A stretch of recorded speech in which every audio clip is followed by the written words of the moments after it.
wine and food go together. For us, and just personally, I don't really drink it as like a cocktail. Yeah. To me, it's, if you have a glass of wine, it's like, where's the food? And if you have food at dinner, it's like, well, where's the glass of wine? Yeah. And so when you're having it with a meal, generally you're having wine over a long period of time, and you're having just, you know, a balanced amount, because to me, wine is always refreshing the palate after the food. And so that's how we look at it.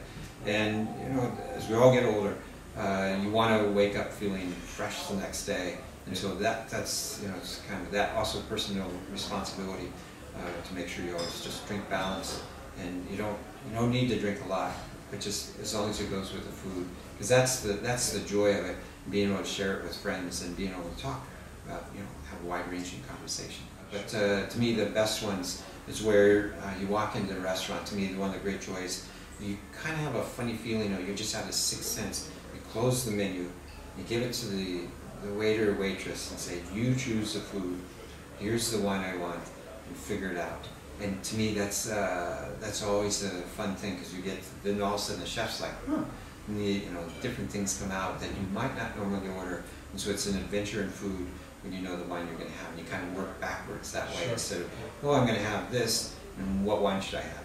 And so we started out 24 years ago with this program, really trying to show off wine and food and how it goes together. And so we wanted to bring in 5 different chefs now from around the world.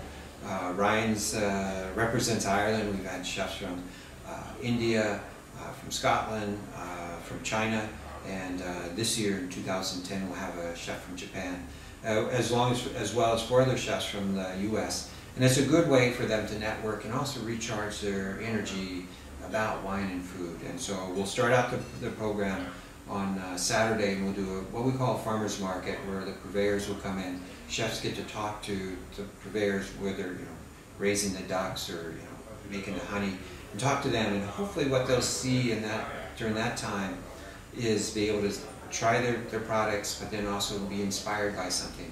Then that evening, each chef will take a course, and they'll kind of divide it out from there and kind of go in that direction. We have Michael Weiss from the CIA Culinary Institute out of Hyde Park. We've known Michael for 25 years now. He knows our cellar as well as we do, and so he acts as a sommelier, working with the chefs to make sure that the wine and the food go together.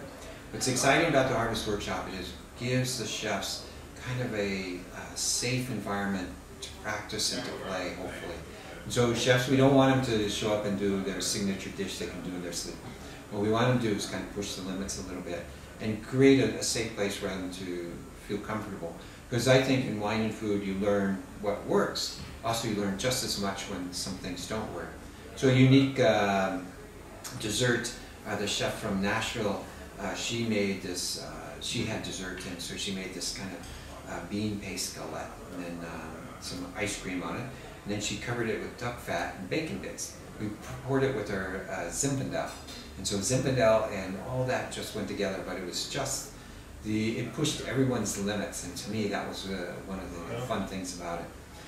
So we continue to work on this program, get them to, you know, go out and pick grapes, work hard to understand winemaking, but then also be able to talk to each other, network, and find out what's going on in each other's different kind of food world, and be able to bring it all together in those meals.